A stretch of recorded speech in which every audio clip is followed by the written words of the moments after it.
તો રાજ્યના વાતાવરણમાં એકાએક પલટો જોવા મળ્યો છે। સાબરકાંઠામાં વાવાઝોડા સાથે વરસાદી માહોલ જામ્યો છે। ખેડબ્રહ્મા, વિજયનગર, હિંમતનગર, ઈડરના ગ્રામ વિસ્તારોમાં વરસાદ પડી રહ્યો છે। ગ્રામ્ય વિસ્તારોમાં વરસાદ થતા વાતાવરણમાં ઠંડક પ્રસરી ગઈ છે।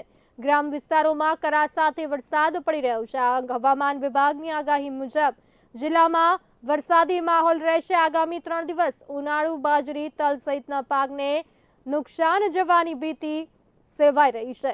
હવામાન વિભાગ દ્વારા જે રીતે 3 દિવસ વરસાદની આગાહી કરવામાં આવી છે, ત્યારે સાબરકાંઠામાં વાવાઝોડા સાથે વરસાદી માહોલ જામ્યો છે।